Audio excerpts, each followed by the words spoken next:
என்னவெளி 21. சில மாதங்களுக்கு முன்பு வெண்ணிலாவை தன் இலக்காக பார்க்க ஆரம்பித்தான் பிருத்திவி. இதை தான் மட்டும் கவனித்துக் கொள்வதாகவும் இதன் பிறகு எக்காரணத்தை கொண்டும் அவர் தன்னை தொடர்பு கொள்ளக்கூடாது என்றும் அவரிடம் கட்டளை போல பிறப்பித்து விட்டுதான் வந்தான். ஆனால் கதிரேசனோ பிருத்திவிராஜை கவனிக்க தனியாக ஆட்கள் நியமித்து அவன் எங்கே செல்கிறான், என்ன செய்கிறான் என்று தனக்கு தெரியும்படி வைத்துக் கொண்டான். அவன் அங்கேயே ஒரு மருத்துவமனையில் வேலைக்கு சேர்ந்ததும், தங்களின் பண்ணை வீட்டில் அவன் தங்கி இருப்பதும், வெண்ணிலாவை பின்தொடர்வதும் அவர் கேள்விப்பட்ட போது, சரி, இவன் தன்னுடைய இலக்கை எட்டி விடுவான் என்ற எண்ணம் வலுக்க ஆரம்பித்தது கதிரேசனுக்கு. தன் வேலை நேரம் போக மீதி நேரங்களை குமரனின் குடும்பத்தை பற்றியும் வெண்ணிலாவை பின்தொடர்வதையும் வாடிக்கையாக வைத்திருந்தான் பிருத்திவிராஜ். கிட்டத்தட்ட 9 மாதங்களுக்கு மேல் வெண்ணிலாவை பின்தொடர்ந்து வந்தவன் அவர்கள் வீட்டிலும் ஜெர்மனியிலிருந்து தன் கையோடு வாங்கி வந்திருந்த தொழில்நுட்பமான கேமராவை பொருத்தி இருந்தான். முதலில் அவன் பொருத்தும் போது அந்த வீட்டிற்கு மின் சம்பந்தப்பட்ட வேலை செய்ய வந்திருப்பவர்கள் மூலமாகத்தான் பொருத்தினான். அவர்கள் முதலில் தயங்கினாலும் அவன் கொடுத்த பணம் வேலை செய்ய அதை அவர்கள் செய்து முடித்திருந்தனர். உண்மையில் கதிரேசன் சொன்னது போல வெளியில் வெண்ணிலாவை நெருங்குவது சற்று கடினமாகவே இருந்தது. அது அவளுக்கு அவளே ஏற்படுத்தி கொண்ட பாதுகாப்பு வளையமாக அவனுக்கு தோன்றியது. எப்பொழுதுமே அவள் தனித்து இருக்காதபடி அவளை அவளே பார்த்து கொண்டாள் என்று கூறலாம். அதன் பிறகு வீட்டில் பிரபுவிற்கு அவளை பெண் கேட்டு வர அவள் அதற்கு தயங்க, இன்று சில மாதங்கள் இப்படியே செல்ல ஒரு கட்டத்தில் பிரபுவிற்கும் வெண்ணிலாவிற்குமான திருமணம் முடிவானது. அப்பொழுது பிருத்திவியும் தனக்குள்ளாக சிரித்து கொண்டு அவளை கடத்துவதற்கு சரியான நேரமும் காலமும் அவளுடைய திருமணம்தான் என்ற முடிவை அவன் எடுத்திருந்தான். இது எதுவும் தெரியாமல் அவர்கள் திருமண வேளையில் மும்முரமாக இருக்க, திருமணத்திலிருந்து அவளை எப்படி கடத்துவது என்ற திட்டம் தீட்டுவதில் பிருத்திவிராஜ் மும்முரமாக இருந்தான். இப்பொழுது நடந்து கொண்டிருப்பது, இங்கு வெண்ணிலாவின் வீட்டில் எல்லாமே சாதாரணமாக சென்று கொண்டிருந்தது. அவள் தனக்கு திருமணமே வேண்டாம் என்று நிறுத்திவிட அடுத்து என்ன என்ற கேள்வி அந்த வீட்டு பெரியவர்களின் மனதில் எழும்பி நின்றாலும் அதை கேட்கும் தைரியம் அங்கிருந்தவர்களுக்கு யாருக்கும் இல்லாமல் தான் போனது. தன் வயிற்றின் மீது கையை வைத்தபடி வாசலில் அமர்ந்திருந்தாள் வெண்ணிலா. உயிருடன் இருக்கும் ஒரு கிரேக்க சிலையை போல அவள் அமர்ந்திருந்த விதம் இயற்கை அரசியையும் கூட ஆட்டி வைத்திருக்குமோ என்னவோ. ஆனால் எந்த சலனமும் இல்லாமல் அவள் அமைதியாக அமர்ந்தபடி தோட்டத்தை பார்த்து கொண்டிருக்க, அப்பொழுது கேட்டை தாண்டி கொண்டு வாகனத்தில் வந்த பிரபுவின் கவனத்தையும் அந்த சிற்பம் கவர்ந்து இழுத்தது. அவன் தன் மோட்டார் பைக்கில் சத்தத்துடன் வந்தடைந்த போதும் அவள் கவனித்திருக்கவில்லை அவனை. அதை ஓரமாக நிறுத்திவிட்டு அவளை நோக்கி அவன் நடந்து வருவதையும் அவள் உணரவில்லை. அப்படி எந்த எண்ணத்தில் அவள் அமர்ந்திருக்கிறாள் என்று யோசித்தபடியே அவள் அருகில் வந்தவன், வெண்ணிலா என்ற அந்த பெயருக்கே வலிக்காதபடி மென்மையாக அழைக்க, அதில் அந்த சிலை உயிர் பெறவே இல்லை. மீண்டும் அவளின் அருகில் தன்னுடைய கால் தடத்தை எடுத்து முன்வைத்தவன், வெண்ணிலா என்று சற்று குரலை உயர்த்தி அழைத்தான். அந்த குரலில் திடுக்கிட்டு திரும்பி பார்த்தவள் முதலில் பிரபுவை அங்கு அவ்வளவு அருகில் கண்டதும் தடுமாறினாள். பின்பு உடனே தன்னை தேற்றிக்கொண்டு, அத்தா வாங்க, எப்ப வந்தீங்க என்று தன் மேலிட்ட வயிற்றை பிடித்தபடியே எழுந்து நின்றாள். பொழுது சாயிற நேரத்துல இங்க ஏன் தனியா அமர்ந்திருக்க வெண்ணிலா என்று கேட்டபடியே இன்னும் அவள் அருகில் நெருங்கி வந்தான். அனிச்சை செயலாக அவளும் தன் கால்களை பின்னெடுத்து வைத்தாள். அதை உணர்ந்தவனுக்கு மனதில் சிறு சுணக்கம் ஏற்பட்டாலும் அதை மறைத்து கொண்டு அவளிடம் பேசினான். காத்து அதிகமாயிருக்கு, பொழுது சாயிற நேரத்துல இங்க ஏமா அமர்ந்திருக்க என்று மீண்டும் கேட்டவனின் குரலில் அன்பும் காதலும் அவளுக்கே உண்டான பரிதவிப்பும் தேங்கி இருக்க, அதை உணர்ந்து கொண்டவள் சற்று தடுமாறினாள். சும்மா தாத்தா, காத்தாட உட்காரலாம்னு தோணுச்சு, அதுதான் இங்க உட்கார்ந்துட்டு இருக்கேன் என்று கூறினாள். வீட்டுல யாரும் இல்லையா என்று அவன் கேள்விக்கு, இருக்காங்கத்தான், எல்லாரும் உள்ளதான் இருக்காங்க, வாங்க போகலாம் என்று அவள் திரும்பி நடக்க எத்தனிக்க, வெண்ணிலா நான் உன்கிட்ட தான் பேச வந்தேன். இந்த மாதிரி நேரத்துல உன்னை திரும்ப திரும்ப வற்புறுத்துறது தவறுன்னு எனக்கு நல்லா தெரியுது. ஆனா மனசு கேட்கவே இல்லை. ஏன் திருமணம் வேணாம்னு சொல்ற வெண்ணிலா? ஒருவேளை இது மாதிரி நமக்கு திருமணம் முடிஞ்ச பிறகு இப்படி நடந்திருந்தா அப்போ உன்னால இப்படி சொல்லியிருக்க முடியாது தானே? இப்ப மட்டும் ஏன் என்ன வந்தது? என் மனசும் நானும் இங்க எதுவுமே மாறல. அவன் பேசும்போதே அவள் இடைவெட்டினாள். நீங்க மாறலாத்தா, ஆனா நான் மாறிட்டேன். அந்த மாற்றத்திலிருந்து வெளிவர என்னால சுத்தமா முடியல. நமக்குள்ள இந்த பேச்சுக்கள் வேண்டாமே. நான் உங்க மேல ரொம்ப மரியாதை வச்சிருக்கேன் என்று அவள் சற்று கடினமாகவே கூறினாள். எனக்கு வேண்டியது மரியாதை இல்லை பெண்ணே, உன்னுடைய காதல், அது மட்டும்தான். திருமணத்திற்கான உன்னுடைய சம்மதம். இப்போதைக்கு இது ஒன்றே போதுமடி பெண்ணே என்று தன் மனதிற்குள் கவி பாடியவன், எனக்கு புரியுது வெண்ணிலா, நான் எவ்வளவு நாட்கள் ஆனாலும் காத்துட்டு இருக்க தயாரா இருக்கேன். வேணாத்தா, எனக்காக காத்துட்டு இருக்க வேண்டாம். வருடங்கள் போனாலும் என்னோட இந்த முடிவுல எந்த மாற்றமும் இருக்காது. என்னை பத்தி உங்களுக்கு நல்லாவே தெரியும். நான் ஒரு முடிவு எடுத்துட்டேன்னா அதுல இருந்து மாற மாட்டேன் என்று அவளும் திடமாக கூறினாள். கண்களை அவன் மூடி தன்னை சமன் செய்து முயற்சி செய்தான். அவளும் அதை உணர்ந்தவளாய், அவனின் மனதை காயப்படுத்த விருப்பமில்லாதவளாய் குரலில் சற்று மென்மையை பொருத்தி பேச ஆரம்பித்தாள்.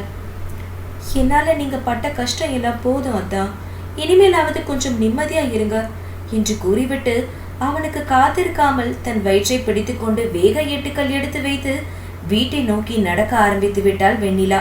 போகும் அவள் முதுகையே கையாலாகாத தனத்துடன் பார்த்திருந்தான் பிரபு. பிரபுவின் காதல் அவளுக்கு நன்றாக புரிந்தது. ஆனால் அதை ஏற்றுக்கொள்ளும் மனநிலையில் அவள் இல்லை.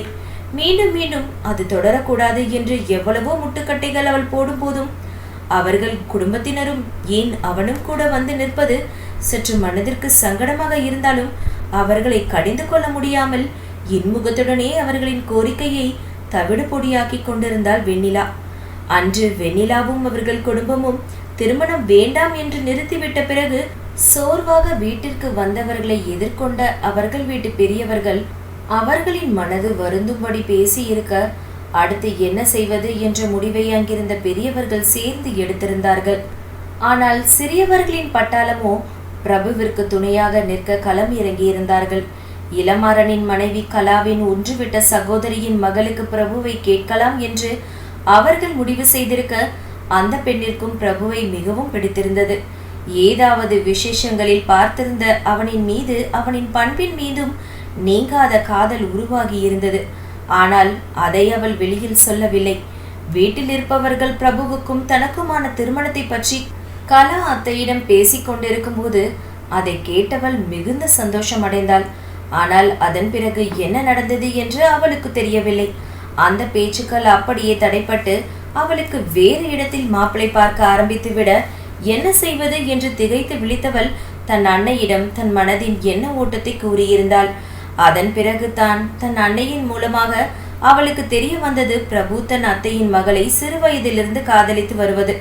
அவர்கள் வீட்டில் அதற்கான பேச்சுவார்த்தைகள் நடந்து கொண்டிருப்பதும் மனதளவில் மிகவும் சோர்ந்து போனவள் மேற்கொண்டு படிக்கிறேன் என்று தன் தாய் தந்தையிடம் கூறிவிட்டு தன் முதுகலை கல்லூரி படிப்பில் சேர்ந்து விட்டாள். கஸ்தூரி என்ற அந்த புள்ளிமான் பெயருக்கு ஏற்றாற் போல மிகவும் அழகாக இருப்பவள்தான். ஆனால் தன்னுடைய ஒரு வருட காதலை யோசிக்கும் போது பிரபுவுடைய சிறு வயது காதல் அவளுக்கு பெரியதாகவே பட்டது. தன் மனதை தேற்றிக்கொண்டு படிப்பில் கவனம் செலுத்த ஆரம்பித்தாள். ஆனால் அதன் பிறகு பிரபுவின் திருமணம் நின்றுவிட்டது தெரிந்தது. மனதோறும் எழுந்த சந்தோஷத்தை கடிவாளமிட்டு அடக்கியவள் இன்னொருவரின் கஷ்டத்தில் தான் சந்தோஷம் அடையக்கூடாது என்று தனக்குள்ளாகவே தன்னுடைய செயலுக்காக வருந்தியவள் பிரபுவை பற்றிய விஷயங்களை விசாரிக்க ஆரம்பித்தாள். ஆனால் அதன் பிறகும் அவன் தன் அத்தை மகளுக்காகவே அவள் எப்படி இருந்தாலும் அவளைத்தான் துணைவியாக ஏற்றுக்கொள்வேன் என்று நின்ற அந்த பண்பு அவளை இன்னும் காதல் வலையில் சிக்க வைத்தது. தனக்குள்ளாகவே தத்தளித்துக் கொண்டிருந்தவள் அதிலிருந்து கரை சேர முடியாமல் தடுமாறினாள்.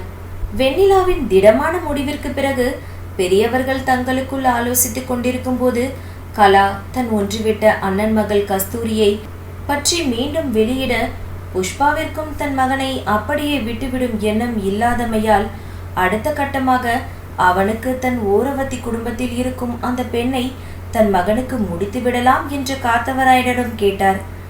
இதுக்கு நம்ம பையன் ஒத்துக்கணுமே புஷ்பா, அவன் கண்டிப்பா ஒத்துக்க மாட்டான்னு தெரிஞ்சு இன்னொரு குடும்பத்துக்கும் இன்னொரு பொண்ணுக்கும் நம்மளால வாக்கு கொடுக்க முடியாது என்று காத்தவராயன் பொறுமையாகவே புஷ்பாவிற்கு எடுத்து கூறினார். தன் மைத்துனுடன் பேசிய கலா, நீங்க சொல்றது சரிதான் தம்பி, ஆனா அந்த பொண்ணு வேண்டவே வேண்டாம்னு நிக்கும்போது நாமளும் அந்த பொண்ணை வற்புறுத்துறது தப்பு இல்லையா? அது மட்டும் இல்லாம வெண்ணிலா சொல்ற காரணங்கள் எல்லாமே இன்னும் தீர்க்கப்படாம அப்படியே தானே இருக்கு. அதனாலதான் குமர அண்ணனும் வேணாம்னு சொல்றாரு. அப்படி இருக்கும்போது சின்ன பையன் சொல்றான்றதுக்காக அப்படியே காத்துட்டு இருக்க முடியுமா? அவன் ஆசைப்பட்டான் என்பதால வெண்ணிலாவை நாம அவனுக்கு திருமணம் செய்ய ஏற்பாடு பண்ணோம். வெண்ணிலாவோட இந்த நிலைமையிலும் அவளை நம்ம வீட்டு மருமகளா ஏத்துக்க தயாரா தான் இருந்தோம். ஆனா பொண்ணும் பொண்ணோட குடும்பமும் வேணாம்னு நிற்கும் போது நாம காத்துக்கிட்டு இருக்கிறது ரொம்ப முட்டாள்தனமா தெரியுது என்று அவர் நிறுத்த, கலா கூறுவது அங்கிருந்தவர்களுக்கு சரி என்றே பற்றாலும் ஒருவேளை பிரபுவின் காத்திருப்புக்கு பயன் கிட்டினால் வெண்ணிலா பிரபுவை திருமணம் செய்து கொள்ள ஒத்துக்கொண்டாள் என்ற எண்ணங்களும் ஆங்காங்கே வந்து சென்று கொண்டிருக்க திடமாக முடிவெடுக்க முடியாமல் ஆண்களும் சற்று தடுமாறினார்கள். எப்படி குமரனின் குடும்பத்தார் வெண்ணிலாவின் முடிவே தங்கள் முடிவு என்று கருதி அவளுக்கு துணையாக நிற்பது போல பிரபுவின் முடிவே தங்களின் முடிவு என்று அந்த வீட்டு பெரிய ஆண்கள் நிற்க முயற்சி செய்ய நினைத்தனர். ஆனால் நாட்கள் செல்ல செல்ல பெண்கள் அனைவருக்கும் பிரபுவிற்கும் கஸ்தூரியை முடித்து வைத்து விடலாம் என்ற எண்ணம் மேலெழுந்து நிற்க ஆரம்பித்தது. அதற்கான பிரயத்தனங்களில் தங்கள் வீட்டிலும் அடியெடுத்து வைக்க ஆரம்பித்திருந்தனர். அது பிரபுவின் காதுகளுக்கு எட்டும்போது மிகவும் வேதனைப்பட்டான். அவனை தேற்றிய அமுதன், அந்த பொண்ணு நல்ல பொண்ணுடா, எவ்வளவு நாள் வெண்ணிலாவுக்காக நீ காத்துட்டு இருப்ப என்று ஒரு தமையனாக அவனுக்கு அறிவுரை கூற விளைந்தான். ஆனால் அகிலன், முகிலன், முத்தரசன் என்று அனைவரும் பிரபுவிற்காக பேச வேறு வழியில்லாமல் அவனும் அமைதி காக்க ஆரம்பித்தான்.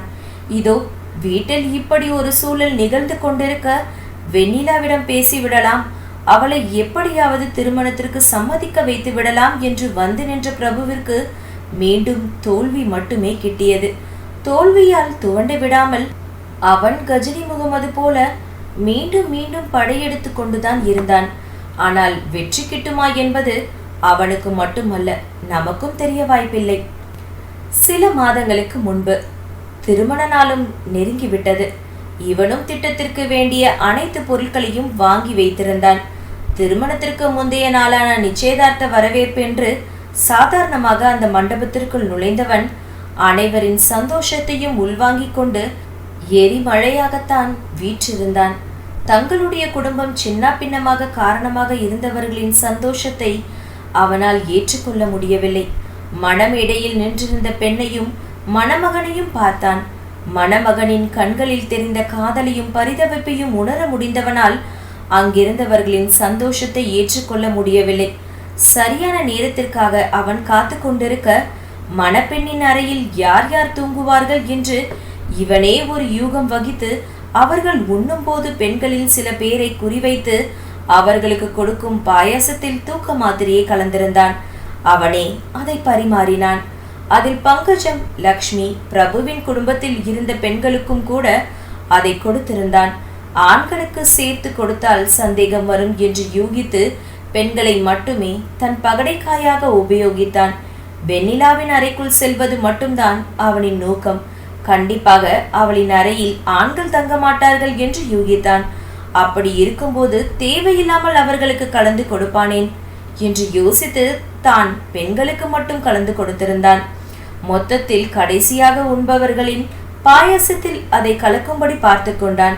பந்தியில் அமர்ந்தவர்களுக்கு அவனே பாயாசத்தை பரிமாற பெண்கள் அமர்ந்திருந்த இடத்தில் சரியாகத்தான் கலந்து வைத்திருந்த பாயாசங்களை பரிமாறினான். ஆண்களுக்கு வேறு பரிமாறினான். இனிய நிலாவிற்கும் வெண்ணிலாவிற்கும் தனியாக அவர்களுக்கென்று வர வைத்திருந்த போதை மாத்திரையை கலந்து கொடுத்திருந்தான். அது எந்த வகை மாத்திரை என்றால் பிசிக்கலி பிரசன்ட், மென்டலி ஆப்சன்ட் என்று சொல்வார்களே, அது போன்ற ஒரு நிலையை அந்த மாத்திரையை உட்கொண்டவர்களுக்கு நிகழ்த்திவிடும். அதாவது அவர்கள் ஆழ்ந்த உறக்கத்தில் இருப்பார்கள். ஆனால் எதிரில் உள்ளவர்கள் கூறுவதை தவறாமல் செய்வார்கள். தாங்கள் என்ன செய்கிறோம் என்று சுத்தமாக அவர்களின் நினைவில் அது தங்காது. அந்த வகை மருந்துகள் எல்லோருக்கும் எளிதாக கிடைத்து விடுவதில்லை. அவன் மருத்துவன் என்ற போர்வையிலும் அதை அவன் வாங்க முடியவில்லை. அப்படி வாங்கியிருந்தால் அவன் மாட்டிக்கொண்டிருப்பானோ என்னவோ. டார்க் வெப் என்ற இணையதளத்தின் மூலமாக அவன் அதை வாங்கியிருந்தான். பெரும்பான்மையான இணைய குற்றங்கள் அனைத்தும் நடைபெறுகின்ற இடமாக டார்க் வெப் இருக்கிறது. திருடப்படும் கிரெடிட் கார்டுகளின் தகவல்கள், நெட்ஃபிளிக்ஸ் கணக்குகளின் தகவல்கள், திருடப்படும் பாஸ்வேர்டுகள், சட்டவிரோத ஆயுதங்கள், சட்டவிரோத மருந்து மாத்திரைகள் போன்றவற்றை வாங்கி விற்கும் இடமாக டார்க் வெப் செயல்பட்டு கொண்டு இருக்கிறது. காவல்துறையின் கண்ணில் படாமல் விற்கவும் வாங்கவும் பயன்படுத்துகிற இடம்தான் இந்த டார்க் வெப். அதன் உதவியை நாடியவன் மாத்திரையையும் அதில்தான் வாங்கியிருந்தான். மாத்திரையின் பெயரை பற்றி நான் குறிப்பிட விரும்பவில்லை. அவன் திட்டமிட்டபடி சரியாகவே எல்லாம் நடந்து கொண்டிருந்தது. மற்ற பெண்களுக்கு தூக்க மாத்திரையின் வகையில் ஒன்றை கலந்தவன் இனிய நிலாவிற்கும் வெண்ணிலாவிற்கும் மட்டும் ஸ்பெஷலாக தான் வாங்கி வந்த மாத்திரையை கலந்திருந்தான். அவர்கள் உட்கொள்ளும் வரை கூட அவன் உணவு பரிமாறுவது போல பாவனை செய்து கொண்டே அனைத்தையும் கவனித்துக் கொண்டுதான் வேலையை செய்து கொண்டிருந்தான். தான் நினைத்தவர்கள் எல்லோரும் பாயசத்தை குறிப்பாக சாப்பிடுகிறார்களா என்று கவனித்தான். அவனுக்கு எந்தவித கஷ்டமும் கொடுக்காமல் அவர்களும் அதை உண்டு முடித்திருந்தனர். ஒரு வழியாக நிச்சயதார்த்த உணவு முடிந்து அவரவர்கள் தத்தமது அறையை நோக்கி சென்று விட்டனர். இப்பொழுது நடந்து கொண்டிருப்பது, இங்கு வெண்ணிலாவை மருத்துவமனைக்கு அழைத்துச் செல்வதில் சரவணன் மும்முரமாக இருக்க அவனை சற்று வித்தியாசமாக பார்த்தான் ஆகாஷ். மற்ற ஆண்கள் அவளை அழைத்துச் செல்ல தயாராக இருந்த போதும் தனக்கு வேலையில்லை, தானே அழைத்துச் செல்வதாக எப்பொழுதுமே முன் நிற்பவனை சந்தேக கண் கொண்டு பார்க்க ஆரம்பித்தான் ஆகாஷ். பாம்பின் கால் பாம்பறியும் என்று சொல்வார்களே, தானும் ஒரு காலத்தில் தங்கையை அழைத்து வருவதாக காரணம் கூறிக்கொண்டு அல்லது சித்தப்பாவை பார்க்க சொல்வதாக காரணங்களை கூறிக்கொண்டு தேன்மொழியை சென்று பார்த்து கொண்டிருந்தான் அல்லவா. சந்தேக விதை விழுந்துவிட்ட பிறகு ஒரு கட்டத்தில் அதை மனதில் வைத்துக் கொள்ள முடியாமல் அவனிடமே கேட்டும் இருந்தான். என்னடா நடக்குதுங்க என்று கேள்வியை எழுப்ப, என்ன என்ன நடக்குதானா என்று அவனோ முகத்தை சாதாரணமாக வைத்து கொண்டு கேட்டான். நீ குட்டிமாவா ஹாஸ்பிட்டல்ல பத்திரமா கூட்டிட்டு போகணும்னு நினைக்கிறியா, இல்ல வேற ஏதாவது காரணமா என்று ஆகாஷ் நிறுத்த, அவனின் அண்ணனின் குரல் பேதத்தை உணர்ந்தவன், என்ன அண்ணா உளறிட்டு இருக்கீங்க, என்னோட நண்பர்கள் எனக்கு உதவுறாங்க, அதனால கூட்டிட்டு போயிட்டு அப்படியே வேலைக்கும் போகலாம்னு நினைக்கிறேன். அதுவும் இப்ப மழை காலம் என்றதுனால தான் எங்களுக்கு அதிகமா வேலை வரலான்னா என்று கூறியவன், ஆனா நீங்க ஏன் என்னை இப்படி கேக்குறீங்க என்று கேள்வியாகவும் நிறுத்தினான் சரவணன். அவனின் குரலில் எந்த பேதத்தையும் உணராத ஆகாஷ் அவன் உண்மையாகவே தன் தங்கைக்காகத்தான் செல்கிறான் என்று உணர்ந்தவனாய் புன்னகையை உதிர்த்தபடி, ஒன்னும் இல்லடா, சும்மாதான் கேட்டேன் என்று தோள்களில் தட்டிவிட்டு, வண்டிய மெதுவா ஓட்டிட்டு போ என்று ஒரு தமையனாக கட்டளையையும் பிறப்பித்தான். மாதங்கள் ஏற ஏற மருத்துவமனைக்கு சென்று செக்கப் செய்யும் நாட்களும் அதிகமாகத்தான் ஆனது. 2 குழந்தைகள் எனும்போது கவனம் அதிகமாகவே தேவைப்பட்டது. அன்று செக்கப்பிற்கு தன் தாயையும் தங்கையையும் அழைத்து கொண்டு வந்தவனின் பார்வை அவனையும் அறியாமல் பிருத்திவி மருத்துவம் பார்த்து கொண்டிருந்த அறையை கவனித்தபடி இருக்க, அங்கிருந்த மற்ற 2 பெண்களும் அதை கவனிக்க தவறியிருந்தனர். சுபத்ரா வெளியே வருவதும், பிருத்திவியை பார்க்க வந்திருக்கும் கர்ப்பிணி பெண்களை உள்ளே அழைத்துச் செல்வதும், மீண்டும் வெளியே வந்து அவர்களுக்கான குறிப்புகளை கொடுப்பதும், அடுத்தவர்களை உள்ளே அனுப்புவதும் என்று இருக்க, இவர்களின் நேரம் வரும் வரை கவனித்துக் கொண்டுதான் இருந்தான் அவளை. ஆனால் எதற்காக கவனிக்கிறான் என்று அவனுக்கே தெரியவில்லை என்றுதான் சொல்ல வேண்டும். அவனையும் அறியாமல் தான் அவளை அவன் கவனித்துக் கொண்டிருந்தான். அடுத்தடுத்த செக்கப்புகளில் இதுவே வாடிக்கையானது.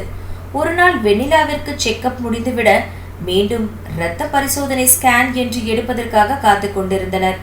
சுபத்ராவும் காலையில் பிருத்திவியிடம் பார்க்க வந்திருக்கும் புறநோயாளிகளின் பார்வை நேரம் முடிந்து கொண்டு அந்த பக்கமாக நடக்கும்போது, அங்கே வேண்டுமென்றே அந்த மருத்துவமனையில் வேலை செய்து கொண்டிருக்கும் கம்பவுண்டர் ஒருவன் அவளின் மீது இடிப்பது போல வர, வேறு ஏதோ யோசனையில் இருந்தவள் சற்றென்று சுதாரித்து பின்வாங்கி அவனை முறைத்துவிட்டு முன்னோக்கி நடக்க ஆரம்பித்தாள். அந்த கம்பவுண்டரோ அந்த முறைப்பை எல்லாம் கண்டு கொள்ளாமல் கேவலமான இழிப்பை அவளிடம் வெளிப்படுத்தியவன், எவ்வளவு நாள் தப்பிக்கிறேன்னு நானும் பார்க்கிறேன் என்று அவள் காதிற்கு மட்டும் கேட்கும் விதமாக கூறிவிட்டு அங்கிருந்து இழித்தபடியே அகன்று செல்ல, இவை அனைத்தையும் வெண்ணிலாவுடன் பேசிக்கொண்டே கவனித்துக் கொண்டிருந்த சரவணின் கண்களில் தவறாமல் பட்டது. அவன் செயல் இவனுக்கு அதிர்ச்சியை ஊட்ட, இவன் அமர்ந்திருந்த இடத்திலிருந்து சற்றென்று எழுந்து நின்று விட்டான். அதன் பிறகு அவள் சுதாரித்தது தெரிந்ததும் இவனும் அமைதியாக அமர்ந்து தன் தங்கையுடன் பேச ஆரம்பித்தாலும் பார்வை என்னமோ சுபத்ராவின் மீதுதான் இருந்தது. அவள் முகத்திலும் வந்த கடுமையும் அந்த மனிதன் ஏதோ கூறுவதற்கு மீண்டும் அவனை முறைத்துவிட்டு அங்கிருந்து அகன்று செல்வதும் அவன் கண்களுக்கு தவறாமல் பட்டது. குட்டிமா, நான் ரெஸ்ட் ரூம் போயிட்டு வந்துடுறேன், அம்மா கூட இரு என்று தன் தங்கையிடமும் தாயிடமும் கூறிவிட்டு அந்த கம்பவுண்டரை நோக்கி நடக்க ஆரம்பித்தான். அவனின் முன்பு சென்று நின்றவன் அவன் சட்டையில் இருந்த பேட்ஜை கவனித்தான். அதில் வேல்முருகன் என்று இருக்க அதை படித்து காட்டியவன் வேல்முருகன் என்று இழுத்து அவன் பெயரை உச்சரித்தபடியே பின்பு நிறுத்தி அவனை ஏற இறங்க பார்த்து, என்னடா போற வர பொண்ணுங்க கிட்ட வம்பு பண்ணிட்டு இருக்கியா என்று கேட்டான் சரவணன். தன் முன்பு திடகாத்திரமாக வந்து நின்று தன்னை மிரட்டியவனை பார்த்தவன் சற்றென்று பயந்து விட்டான்.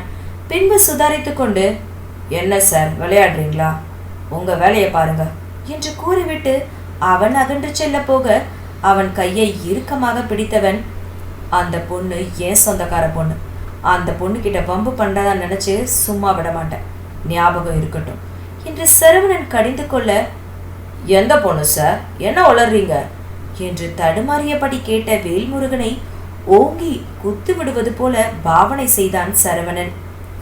இந்த நடிக்கிற வேலைலாம் என்கிட்ட வேணாம், நீ என்ன பண்ணன்னு நான் பார்த்தேன். இது மருத்துவமனைன்றதுனால தான் ஓங்கிய கையை உன் மேலே இறக்காம இருக்க.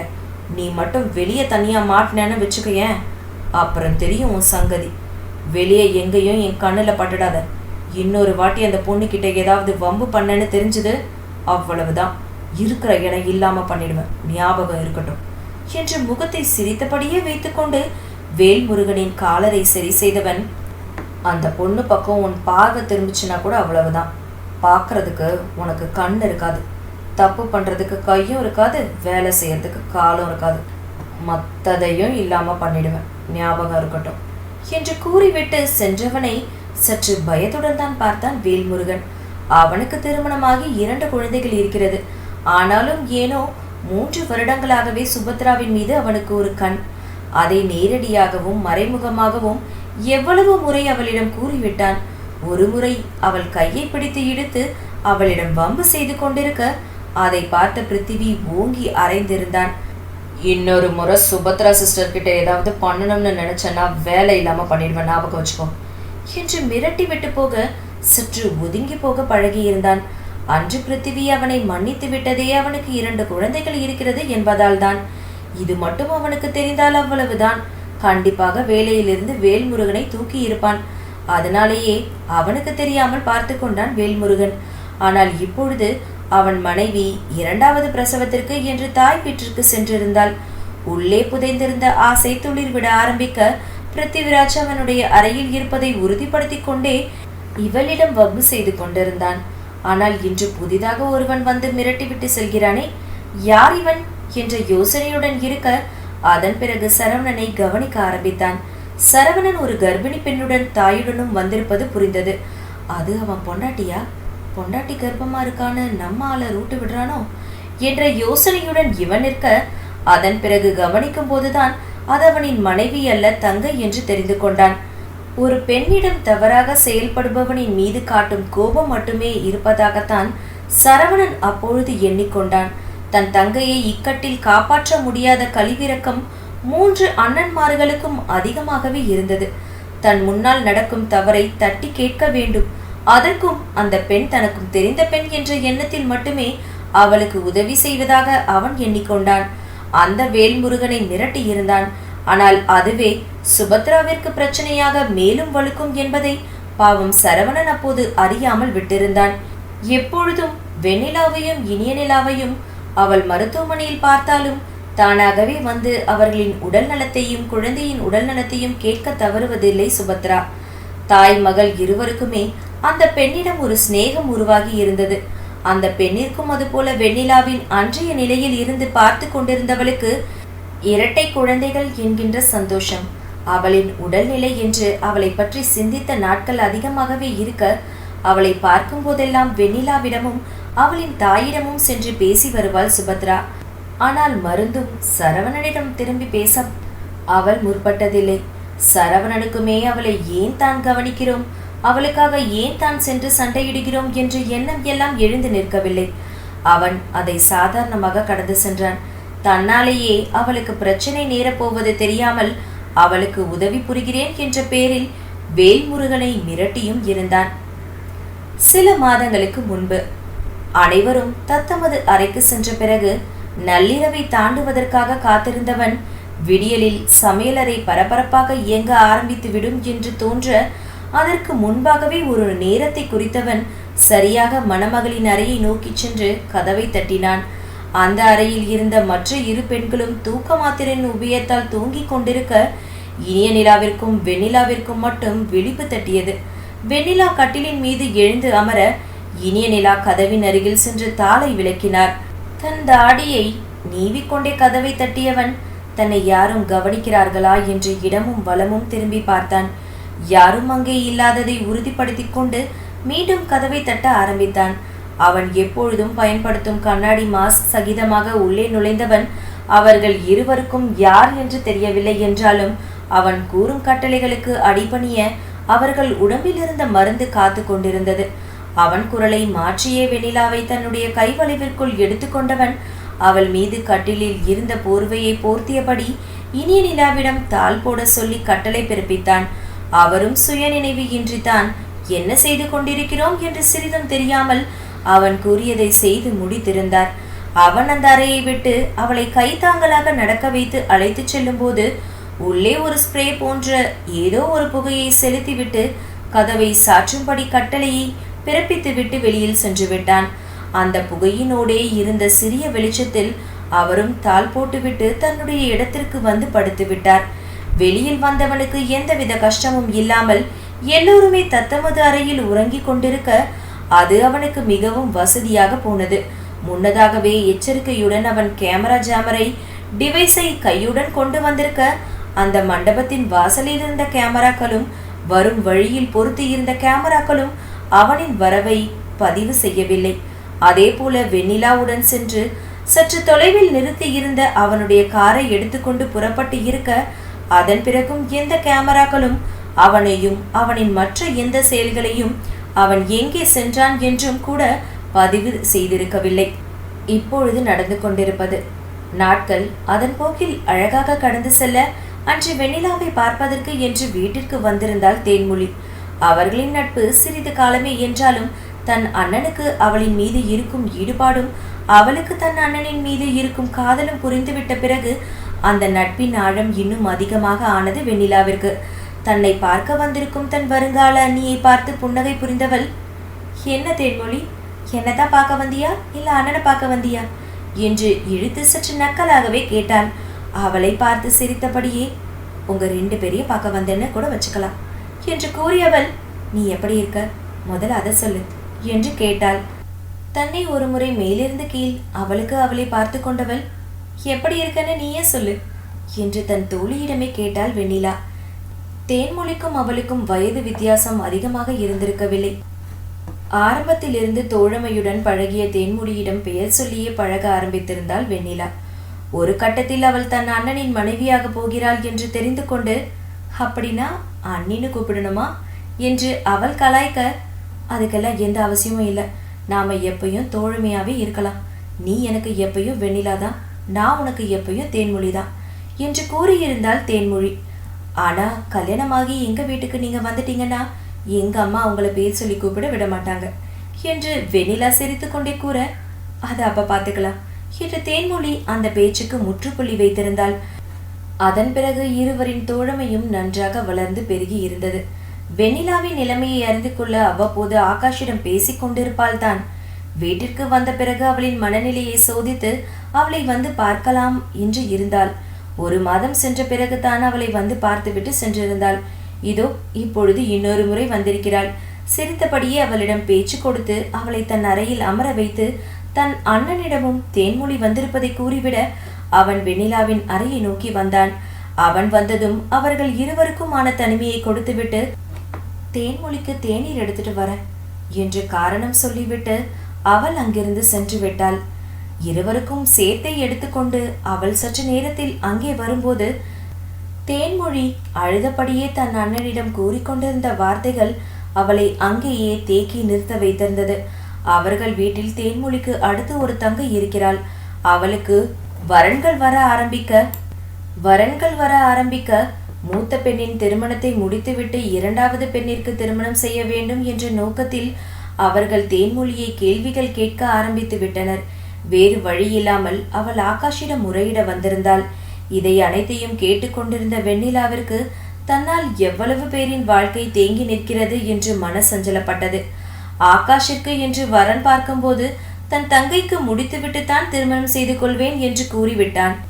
விக்னேஸ்வரின் மூலமாக குமரனுக்கு தேன்மொழி ஆகாஷ் விஷயம் தெரியப்படுத்தப்பட குமரனின் மூலமாக வீட்டில் உள்ள பெரியவர்களுக்கும் அது அறிவிக்கப்பட்டு இருந்தது. அனைவருக்கும் மிகுந்த சந்தோஷமே.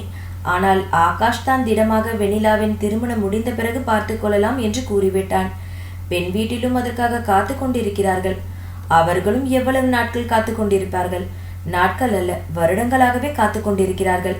வெண்ணிலா காணாமல் போன பிறகு அதை பற்றி பேச முடியாமல் தவித்தவர்கள் அவள் திரும்பி வந்த பிறகு ஆசுவாசம் அடைந்தார்கள்.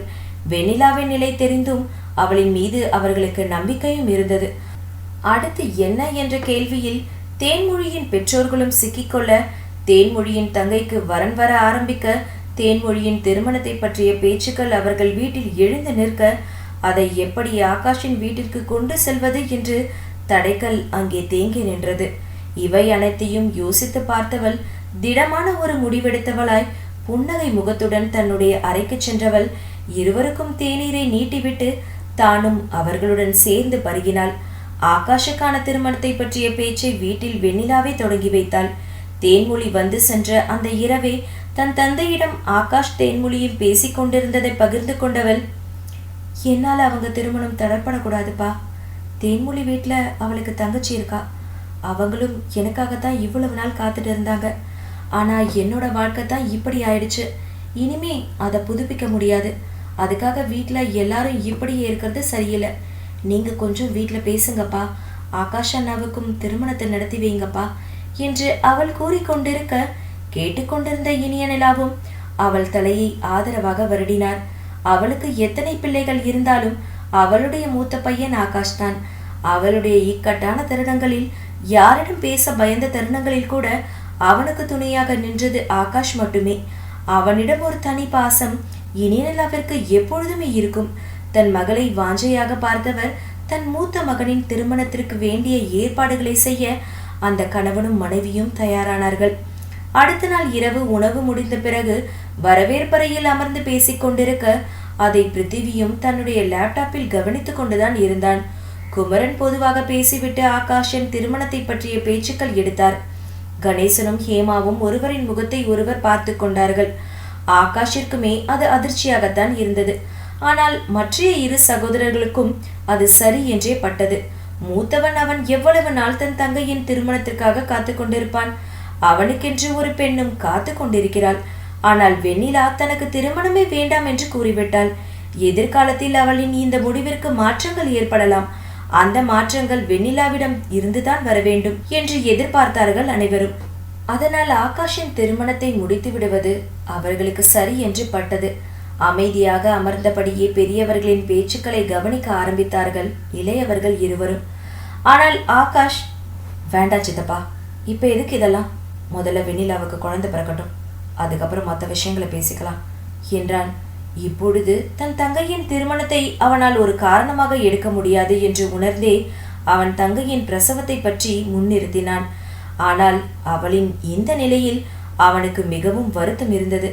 இந்த நிலையில் தான் திருமணம் செய்து கொள்வதில் அவனுக்கு சுத்தமாக உடன்பாடில்லை. ஆனால் குமரன் விடுவதாக இல்லை. முதல்ல தங்கச்சி கல்யாணம்னு சொன்னேன், இப்ப தங்கச்சி பிரசவம்னு சொல்ற. எல்லாம் அது பாட்டுக்கு நடந்துகிட்டே இருக்கும் ஆகாஷ். ஆனா உன்னை நம்பி ஒரு பொண்ணு இருக்கான்னு மறந்துடாத. அவங்க வீட்டை சேர்ந்தவங்களும் உனக்காகவும் நம்ம வீட்டில இருந்து வர சம்மதத்துக்காகவும் எதிர்பார்த்துட்டு காத்துட்டு இருக்காங்க. அவங்களுக்கும் அடுத்த பொண்ணு இருக்கு இல்லையா என்று பேச ஆகாஷிற்கு என்ன பதில் கூறுவது என்று தெரியவில்லை. இல்ல சித்தப்பா, எதுவா இருந்தாலும் அப்புறம் பார்த்துக்கலாமே என்றான் மீண்டும். அது நடக்கும்போது நடக்கட்டும். வெண்ணிலாவுக்கு டெலிவரி டேட் இன்னும் 2 மாசத்துக்கு மேல இருக்கு. அது வரைக்கும் காத்துட்டு இருந்தா அதுக்கப்புறம் குழந்தை பிறந்த பிறகு அதுக்கும் சரியா நேரம் போயிடும். இரட்டை குழந்தைங்க வேற. உங்க அம்மாவும் சித்தியும் அவங்கள கவனிக்கிறதுக்கே நேரம் சரியா இருக்கும். அந்த குழந்தைகளை வளர்த்து விடுறதுக்குள்ள நீ ஒரு குழந்தைய பெற்றுக்கிட்டனா இவங்க இன்னும் பிஸி ஆயிடுவாங்க என்று அந்த சூழ்நிலையை லகுவாக்க குமரன் பேசிக்கொண்டிருந்தார். அவர் என்ன பேசினாலும் அந்த சூழலின் இறுக்கத்தை அவரால் மாற்ற முடியவில்லை. ஆனால் பெரியவர்கள் இருவருமாக, ஏன் பங்கஜம் ரங்கராஜனும் கூட குமரன் கூறுவது சரி என்றே தோன்றியது. தங்கள் காலத்திற்கு தங்கள் பேத்தியின் திருமணத்தை பார்க்கலாம் என்று நினைத்திருந்தார்கள். அது கனவாக போகிவிட்டது. அடுத்து இருக்கும் மூத்த பேரனின் திருமணத்தையாவது கண்குளிர பார்க்க வேண்டும் என்ற ஆசை அவர்கள் கண்களிலும் தவறாமல் தெரிந்தது. வெண்ணிலாவின் நலனை அவர்கள் விரும்பினார்கள். அவளுக்கென்று ஒரு வாழ்க்கையையும் எதிர்பார்த்தார்கள். ஆனால் அவள் திருமணம் வேண்டாம் என்பதில் திடமாக இருந்து விட்டாள். அவளை மாற்றும் எண்ணம் அவர்களுக்கு சிறிதும் இல்லை.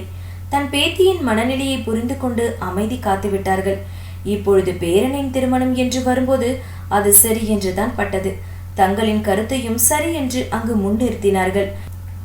கணேசனும், சரி குமரா, இப்ப நிச்சயம் பண்ணிடலாம். பிரசவம் முடிஞ்சதுக்கு அப்புறம் திருமணத்தை வச்சுக்கலாம். ஒரு 6 மாசம் வேணா போகட்டும் என்று கணேசன் கூற குமரன் சற்று தயங்கினார். பொண்ணு வீட்டில் இதை எப்படி எடுத்துப்பாங்கன்னு எனக்கு தெரியல அண்ணா. எனக்கு என்னமோ இப்பவே 2த்தையும் சேர்த்து வச்சிடலாம்னு தான் தோணுது என்று கூறினார். ஹேமாவோ, தம்பி, மழை பெய்யறதும் குழந்தை பிறக்கிறதும் நம்ம கையில இல்லை, அது கடவுள்கிட்ட இருக்கு. இந்த 2 மாசத்துக்குள்ள நம்மளால எதையெல்லாம் பண்ண முடியுமோ அதை மட்டும் இல்லாம, வெண்ணிலாவோட உடம்பு ரொம்ப திடம் இல்லைன்னு மருத்துவர் இன்னுமே சொல்லிட்டு தான் இருக்காங்க. 2 குழந்தைகளை பெற்று எடுக்கிற அளவுக்கு அவகிட்ட சத்து இல்லையா. அவளையும் பார்த்துக்க வேண்டிய பொறுப்பு எங்களுக்கு இருக்கு. உங்க அண்ணன் சொல்ற மாதிரி இப்ப நிச்சயத்தை முடிச்சிடலாம். பிரசவத்துக்கு அப்புறம் கல்யாணத்தை முடிச்சுக்கலாம். அவங்க கிட்ட பேசலாம், அவங்களும் புரிஞ்சுப்பாங்க. ஆகாஷுக்கும் மன வருத்தம் இருக்காது. என்னப்பா, நீ என்ன சொல்ற என்று ஆகாஷின் புறம் திரும்பி அவர் அவனிடம் கேட்க, அவனுக்கும் அதில் சுத்தமாக உடன்பாடில்லை என்றாலும் தேன்மொழியின் நிலையையும் யோசித்தவன், சரி, இப்படியே பேசி வச்சுக்கலாம் என்று சற்று சலித்த குரலில் தான் கூறினான். இதையெல்லாம் தன்னுடைய மடிக்கணினியில் பார்த்து கொண்டிருந்த பிருத்திவிக்கு என்னவென்று வரையறுக்க முடியாத மனநிலை. அவர்கள் எதிலும் தேங்கி நிற்காமல் அடுத்து என்ன என்று பார்த்து செல்கிறார்களே என்ற எண்ணம் மேலெழுந்தது. அவனுடைய இலக்கு குமரன் குடும்பமே தவிர கணேசனின் குடும்பம் இல்லை. ஆனாலும் ஆகாஷிற்கு எதிராக எதையும் செயல்படுத்த அவன் யோசிக்க கூட இல்லை. ஏற்கனவே அவன் செய்து வைத்த காரியங்கள் அவன் மனதில் நெருஞ்சி முள்ளாக குத்தி கொண்டிருக்க, அதை ஆற்றும் வழி தெரியாமல் அவன் தவித்துக் கொண்டிருக்க, புதிதாக ஒரு பிரச்சனையை கிளறும் நோக்கம் அவனுக்கு சற்றும் இல்லாமல் தான் இருந்தது.